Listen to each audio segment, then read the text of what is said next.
When I drop Preston off, usually I run through what he's been doing like the previous week and at the weekend and say if he's poorly or anything like that. Kerry also keeps a diary of what happens daily, so she'll fill that in. When I come to pick him up, we'll run through if he's been okay or if he's been upset or tired or anything like that. It works quite well. We try to aim to offer continuity of care. We work with the families to follow their strategies on learning and development, and also we find out about the background of the families. We tend to talk about grandparents and the bigger family, and although we don't encroach and become a family member, I think in a lot of cases we are treated like that. He settled a lot quicker today. I mean, he's definitely coming round to it now, definitely. And I think that is a really nice point about childminding, to be honest. If you were a parent coming to me, first of all I would show you my house, my setting, and if I had any other children at the time, because I have certain permissions from other parents to share, you would see what the child would be doing and explain roughly on a day-to-day basis. Sometimes there's things that go home, sometimes there's not every day, because there's other ways of them learning.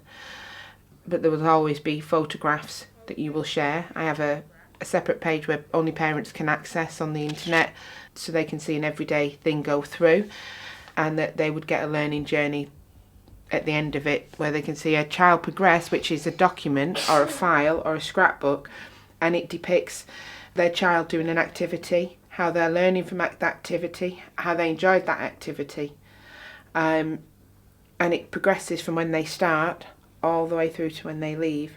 So it's pretty much like a story of their child learning in your environment.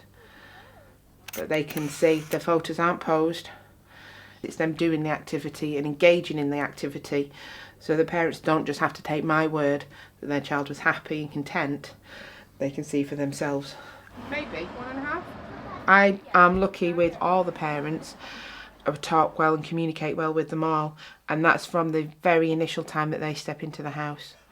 Most feedback from parents is that they're made to feel welcome from the very moment they either ring or knock on my door, and I will talk to them, and I also listen to them, and they listen and talk to me. I think childminders can forge an excellent relationship with parents, and that's another benefit of being with a childminder.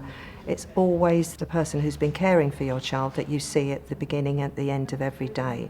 So you can have that conversation to share, that two-way conversation about what's been happening at home and what's been happening at the childminders. When it comes to things like potty training and behaviour management, it's really good to share what works at home, what works at the childminders, so each can be consistent in their approach, and that's always best for the child. There are times when parents need a bit of extra support as well, and it's important that childminders can recognise that and in a sensitive way hope to offer support to the parents or signpost them to where they can get extra support. So it's a holistic support, not just to the individual children, but around the whole family. When a child starts with us, we ask the parents to fill in a questionnaire all about me. We use that then to start their initial assessment. So we ask the parents to use the early years foundation stage framework to give us an insight into where they feel their child is. After that, we then monitor the children for the first 6 to 8 weeks, and we do an initial assessment on the early years foundation stage. From that, we then produce the next steps, which we hang up in the cottage, and they all have their name with next steps, and they're from the 3 prime areas they're focusing on where we believe they probably will go next.